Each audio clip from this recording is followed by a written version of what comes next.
Hey, Pack. I've been kicking this around. I still don't know what to call it. So who knows how many revisions of names and stuff I'm going to go through over this next period. But I was listening to this YouTube channel. I guess it doesn't hurt to say, know that they're not affiliated with me in any way. So if they don't agree with my theology or whatever, you know how people are. So it's called Grace Prayer. And I really enjoy listening to it. It, I think, is an AI reading it. That's the only thing I kind of have an issue with. Because, for one thing, it like hit the voice of the AI is actually kind of soothing. So I like that, but it messes up at times.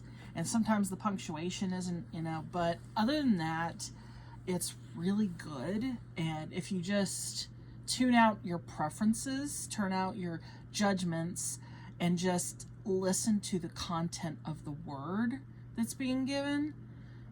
I've had God speak to me multiple times during, you know, the different times I've listened to it. And it's funny how God will answer something even when you don't ask.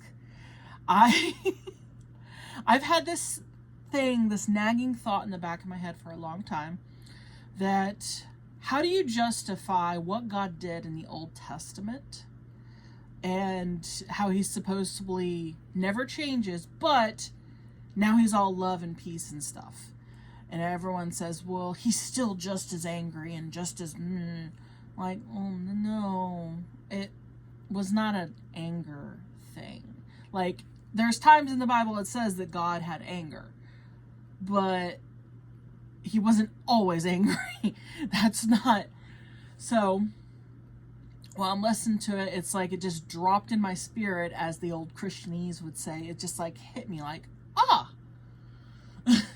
And it was like he told me, well, it's because I poured out all of the wrath, all of the judgment, all of the needing of fulfilling of the law, all of the punishment on Jesus. That's why it changed. And I was like, wait. He said the system that was in place was one that I'm so holy, the sin had to hit a certain level, and then once it did, punishment. And I was giving them grace then, because I did not hurry to that punishment. If you read, there's times it's like they fulfilled the level of judgment, and even like the Jewish understanding, they'll actually say that in like some of the commentaries. And so he's like, the punishment had to take place because wickedness was happening. And, you know, you have to destroy the corrupted roots, so to speak, of a toxic plant that's, you know, the weeds choking out the good. So he did all that, but once he poured it out on Jesus, it's like, it's fulfilled. I don't have to.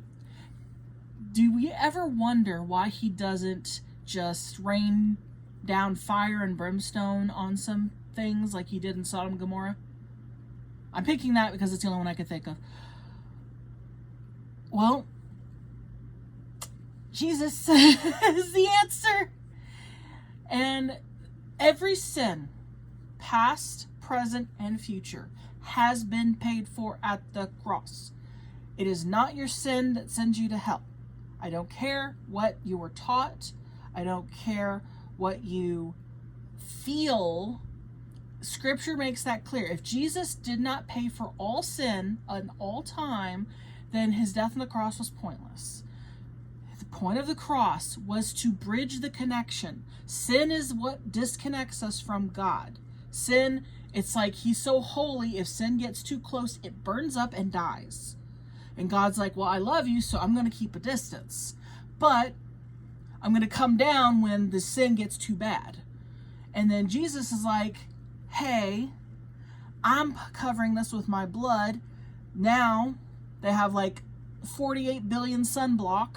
Now we can approach the sun, S-O-N, and he be our, what do you call it?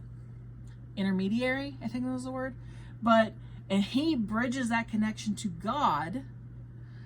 And, you know, we could finally approach him boldly because we have the blood of the Son on us.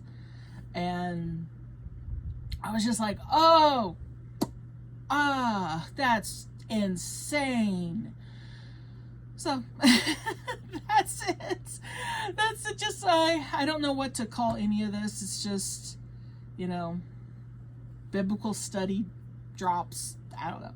But until next time, ultimate. Bye.